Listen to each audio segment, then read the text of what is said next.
नमस्ते सदा वत्सले मातृभूमि। प्रकृति ही योनियों का आधार होता है। ब्रह्म ही कर्म बनता है, फल भोगता है। प्रकृति का रूप लेकर ब्रह्म ही हमारी विभिन्न योनियों का भी स्वयं ही निर्धारण करता है। जिस प्रकार सारे स्वर, व्यंजन, वर्ण एक ही अक्षर अ से बनते हैं, वैसे ही यह सृष्टि का रचना संसार है।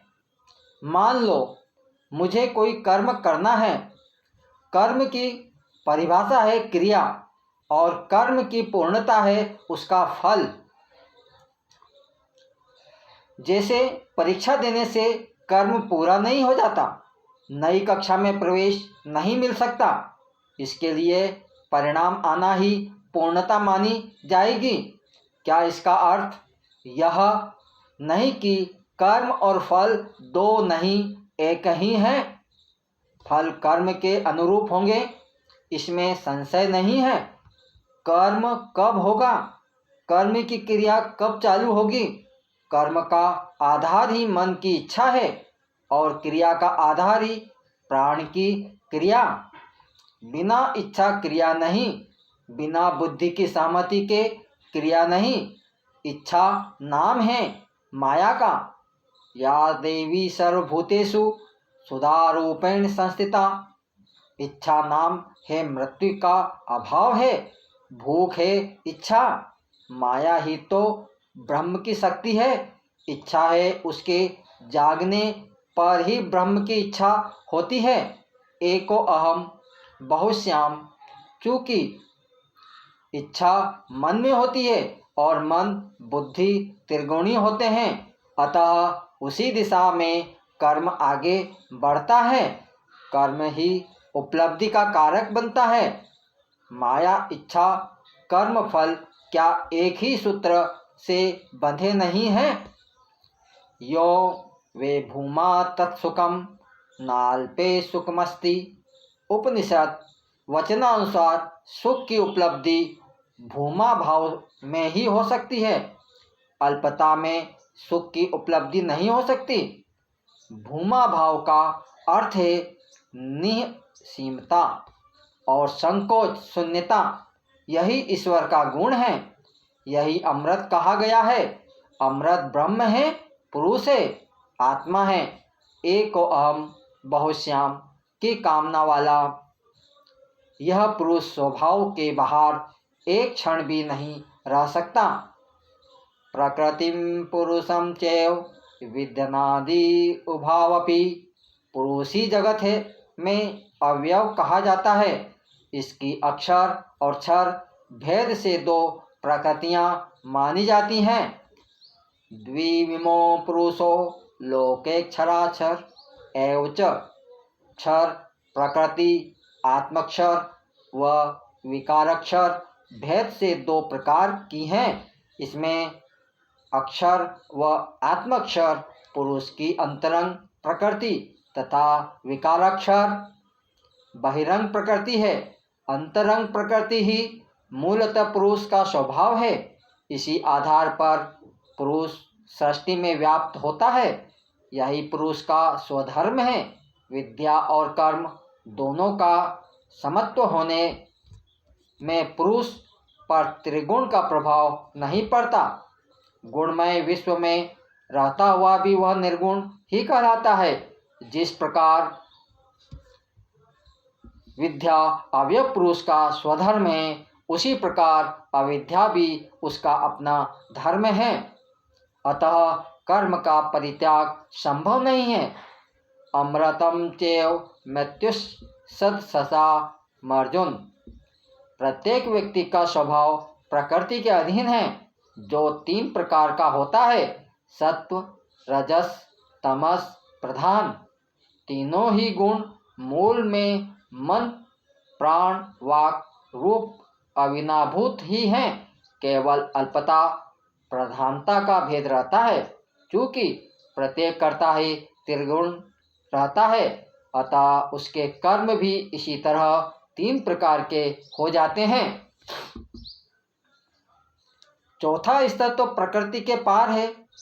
निस्त्रे गुण्यो भवार्जुन इसी स्तर की और इंगित करता है। तब प्रकृति की भूमिका क्या है? त्रिगुण का प्रभाव चूँकि प्रत्येक जीव के कर्म में दिखाई पड़ता है, अतः कहा जाता है कि प्रकृति ही जीवन को चलाती है। वास्तव में तो सृष्टि ब्रह्म और माया ही रचते हैं। प्रकृति अपने रंगों से सृष्टि को रंगीन बना देती है। प्रकृति अमृत सृष्टि को प्रभावित नहीं करती। महलोक में अवयव पुरुष बीजारोपण करता है, उसके बाद ही प्रकृति का प्रतिबिंब जीव पर पड़ता है। चंद्रमा के प्रतिबिंब से ही जीव में प्रकृति प्रवेश करती है। सूर्य तथा पृथ्वी से भी क्रमशः अहंकृति और आकृति प्रतिबिंबित होती है। ये तीनों भी एक साथ रहती हैं। एक के बदलने पर तीनों का स्वरूप बदल जाता है। यही त्रिगुणात्मक स्वभाव जीव का स्वरूप कहलाता है। प्रकृति का प्रभाव मन पर पड़ने से सभी विषयों के बारे में निर्णय बदल जाता है। असत सुख दुख के प्रभाव त्रिगुणात्मक ही हैं। जहाँ कुछ नहीं है वहाँ ये गुण कुछ न कुछ दिखाते रहते हैं। जैसे दीपक के आगे जिस रंग का कांच रख देंगे तो प्रकाश भी उसी रंग का आता है, दिखाई पड़ता है। तीनों गुण भी अलग अलग रंग के कांच हैं जो आत्मा को घेरे रहते हैं तथा मिथ्या दृष्टि पैदा करते रहते हैं। अर्जुन के विषाद का जितना विवरण प्रथम अध्याय में किया है वह सारा प्रकृतिजन्य था। प्रकृति की भूमिका जीवन की जटिल बना देती है। 84 लाख योनियों के निर्माण में इस प्रकृति की मूल भूमिका है। प्रकृति ही फल इच्छा के साथ कर्म करने को प्रेरित करती है। फल प्राप्ति ही पुनर्जन्म और भोग योनियों के निर्माण का मुख्य सूत्र है। यही ब्रह्म का विवर्त है। कृष्ण कह रहे हैं कि प्रकृति में स्थित पुरुष ही प्रकृति से उत्पन्न त्रिगुणात्मक पदार्थों को भोगता है। इन गुणों का संग ही जीवात्मा के अच्छी बुरी योनियों में जन्म लेने का कारण बनता है। पुरुष प्रकृतिस्थो ही भोक्ते प्रकृति जनान गुणान कारणम गुण संगस्य सदोनि जन्मसु। पंडित मधुसूदन ओझा ने अपने ग्रंथों में इन तीनों गुणों को क्रियात्मक माना है। सत्व गुण में क्रिया अत्यल्प रहने के कारण आत्मा का स्वरूप बहुत कुछ भाषित ही जाता है। इसलिए उसकी ज्ञान जनक और सुखजनक कहा। रजोगुण में क्रिया अधिक बढ़ जाने के कारण आत्मा का स्वरूप तिरोहित हो जाता है और तमोगुण में तो आत्मा के स्वरूप का पता ही नहीं चलता। संसार की आसक्ति अत्यंत बढ़ जाती है। ये तीनों गुण प्रकृति के स्वभाव रूप होते हुए सदा एक दूसरे के आश्रित रहते हैं। प्रश्न उठता है कि जब तीनों का स्वरूप पृथक पृथक है और तीनों के कार्य भी पृथक पृथक हैं, तब उनको परस्पर संबंध और अन्याश्रित मानने की क्या आवश्यकता है?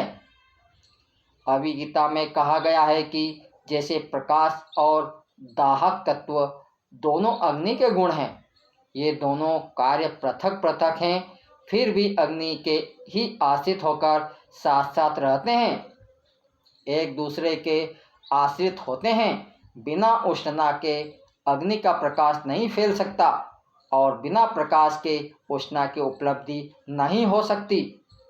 इसी प्रकार प्रकृति के तीनों गुण भी अन्योन्याश्रित होकर ही कार्य करते हैं। मनुष्य में सर्वदा तीनों ही गुण विद्यमान रहते हैं, परंतु उसकी विभिन्न अवस्थाओं में कभी एक गुण बढ़कर दूसरे गुणों को दबा देता है और कभी दूसरा गुण प्रथम और अंतिम को दबाकर स्वतः प्रधान बन बैठता है तथा कभी अंतिम गुण पहले के दोनों गुणों को दबाकर अपना प्रभुत्व जमा लेता है। रज और तम ही इंद्रियों के ज्ञान में बाधा डालने वाले हैं। जब सत्व गुण के प्रभाव से रज और तम दब जाते हैं, तब इंद्रियों को अपने अपने विषयों का अनायास ज्ञान होता रहता है। उनमें शुद्धता और निर्मलता का अनुभव होता रहता है। जीवन में निरंतर सात्विक भावना बनाए रखने का अभ्यास करना चाहिए, तभी अंतिम समय में भी सात्विक भावना बनी रह सकती है। अंत समय में मन के भाव के अनुरूप ही अगले जन्म में योनि प्राप्त होती है। अतः आसक्ति सुख दुख के अभाव त्रिगुणात्मक ही हैं। जहाँ कुछ नहीं है वहाँ ये गुण कुछ न कुछ दिखाते रहते हैं। जैसे दीपक के आगे जिस रंग का कांच रख देंगे तो कांच प्रकाश भी उसी रंग का होकर दिखाई पड़ेगा। तीनों गुण भी अलग अलग रंग के कांच हैं जो आत्मा को घेरे रहते हैं तथा मिथ्या दृष्टि उत्पन्न करते रहते हैं। इसलिए कहा जाता है, प्रकृति की भूमिका जीवन को जटिल बना देती है। 84 लाख योनियों के निर्माण में इस प्रकृति की मूल भूमिका है। प्रकृति ही फलेच्छा के साथ कर्म करने को प्रेरित करती है। प्रकृति ही योनियों का आधार है। इस वीडियो में इतना ही। अब हम जल्दी ही अगले वीडियो में आपसे मुलाकात करेंगे। राम राम।